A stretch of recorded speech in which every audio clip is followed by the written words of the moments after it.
14세기 중반 영국과 프랑스는 왕위 계승을 놓고 100년 전쟁이라는 기맥인 피해 서막을 열었습니다. 이 경랑의 시대에 단 16살의 나이로 크레시 전투의 승리를 이끈 희대의 천재 지휘관이 있었으니 그가 바로 에드워드 3세의 장남, 흑태자 에드워드입니다. 기사의 시대가 저물고 새로운 전쟁의 시대가 도래하던 그 경계에서 그의 검은 갑옷은 전장의 공포 그 자체였습니다. 역사는 그를 흑태자, 블랙 프린스라고 부릅니다.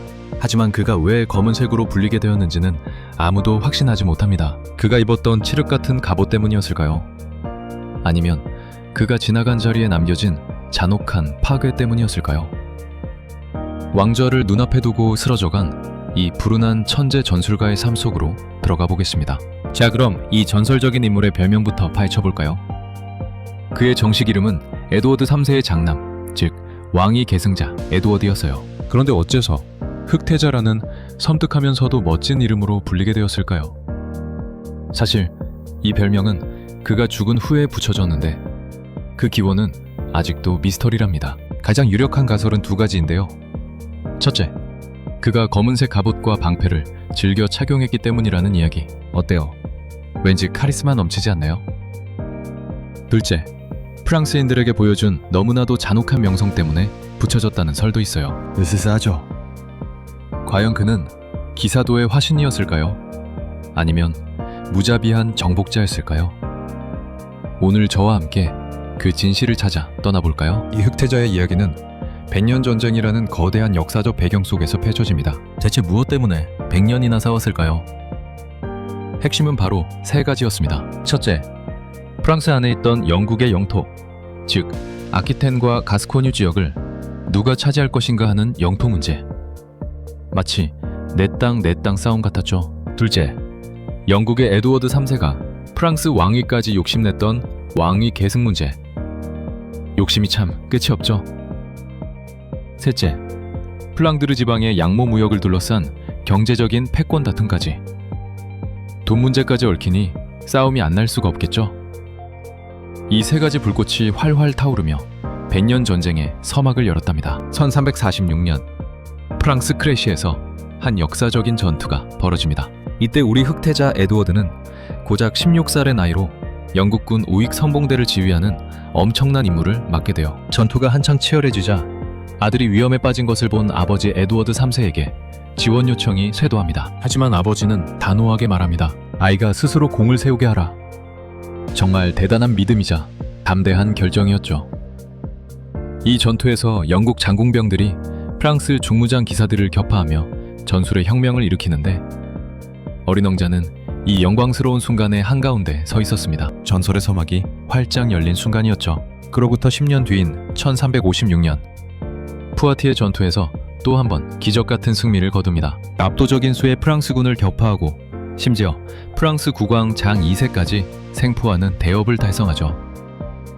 그런데 놀라운 건 그 다음이에요. 전투 후 흑태자는 포로가 된 국왕에게 직접 시중을 들고 극진한 예우를 갖춥니다. 이에 감동한 장 2세는 이렇게 말했다고 하죠. 이토록 위대한 왕, 이토록 용맹한 분과 한 식탁에 앉을 자격이 제게는 없습니다. 정말 기사도의 정점을 보여준 순간이 아닐 수 없습니다. 무력뿐 아니라 인품까지 갖춘 영웅의 모습이었죠. 하지만 전쟁의 영광이 무색하게 유럽에는 더 끔찍한 적이 찾아왔습니다. 바로 흑사병이라는 대재앙이었죠. 1348년 영국에 상륙한 이 역병은 유럽 대륙 전체를 집어삼키며 사회와 경제 구조를 영원히 바꿔놓았습니다. 상상조차 하기 싫은 비극이었어요. 유럽 인구의 무려 3분의 1이 사망하는 믿을 수 없는 참혹한 현실이 벌어졌답니다. 그런데 이 끔찍한 전염병이 역설적으로 하층민들에게는 황금시대를 열어주었다는 사실 알고 계셨나요?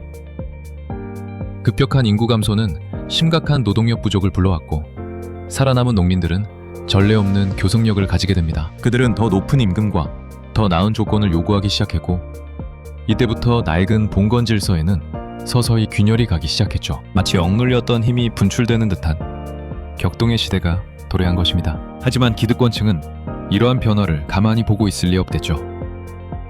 에드워드 3세와 지배계급은 농민의 힘이 커지는 것을 도저히 용납할 수 없었습니다. 그래서 노동자 조례와 노동자 법령을 통해 임금을 동결하고 사람들의 이동을 금지시켰어요. 말 그대로 임금 동결과 이동 금지라는 도장을 쾅 하고 찍어버린 거죠. 그들은 이렇게 강압적으로 낡은 사회 계급을 유지하려 했지만 이미 깨지기 시작한 질서를 막기엔 역부족이었습니다. 흑태자는 전쟁의 영웅이었지만 아키텐의 군주가 된 후 그 영광의 대가는 혹독했습니다. 사치스러운 궁정 생활과 계속되는 전쟁 비용으로 막대한 자금이 필요했던 거죠. 이를 충당하기 위해 그가 부과한 세금이 바로 가정세였는데요.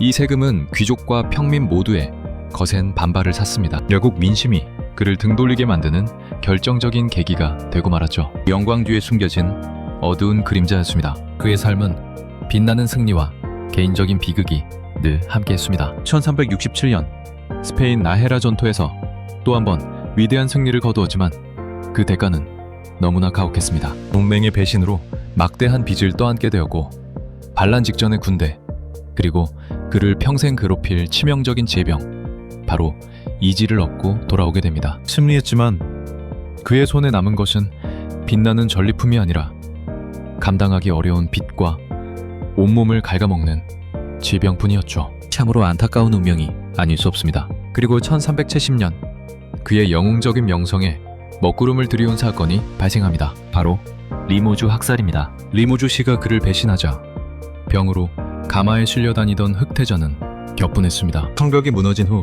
도시 주민 300명 이상이 학살당하는 끔찍한 비극이 벌어졌죠. 그는 아버지의 영혼을 걸고 반드시 되찾아 대가를 치르게 하겠다고 맹세했지만 이 사건은 그의 기사도적 명성을 영원히 더럽히고 말았습니다. 한 영웅의 그림자가 드리워지는 순간이었죠. 결국 1371년 건강이 극도로 악화된 흑태자는 영국으로 귀환했고 아키텐 통치권을 반납하게 됩니다. 그의 영광은 서서히 쓰러져가고 있었죠. 하지만 병든 몸으로도 그는 마지막 불꽃을 태웠습니다. 아들 리처드의 왕위를 지키기 위해 부패한 행정에 맞서 훌륭한 의회를 지지하는 등 죽는 순간까지 왕자로서의 책임을 다했습니다. 정말 마지막까지 끈기 있는 모습이었죠. 1376년 그는 아버지 에드워드 3세보다 1년 먼저 45세의 나이로 눈을 감습니다. 그의 무덤 비문에는 다음과 같은 글귀가 새겨져 있습니다. 그대와 같은 모습이 한때 나였으니 지금의 내 모습이 그대 또한 되리라. 땅 위에 위대한 두와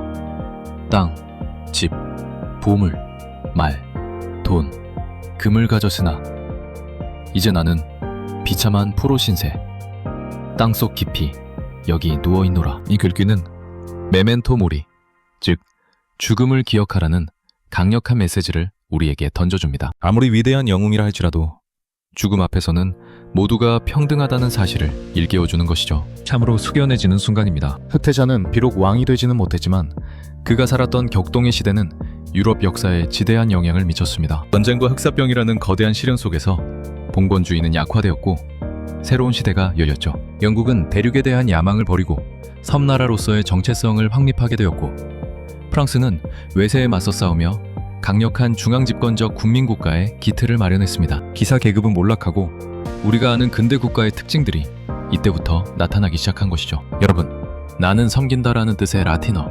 이히디에는 흑태자 에드워드의 좌우명이었습니다. 그의 이야기는 한 개인의 영광과 비극이 전쟁, 역병과 같은 거대한 역사의 흐름 속에서 어떻게 만들어지고 또 어떻게 한계 지어지는지를 보여주는 영원한 성찰의 대상입니다. 과연 한 개인의 위대함은 시대의 거대한 힘 앞에 어떻게 기억되어 우리에게 깊은 질문을 던져주고 있습니다. 이 썰에 대한 여러분의 생각은 어떠신가요? 댓글로 남겨주세요. 더 흥미로운 썰을 위해 구독과 좋아요라는 수사비를 지원해주세요. 다음에 뵙겠습니다.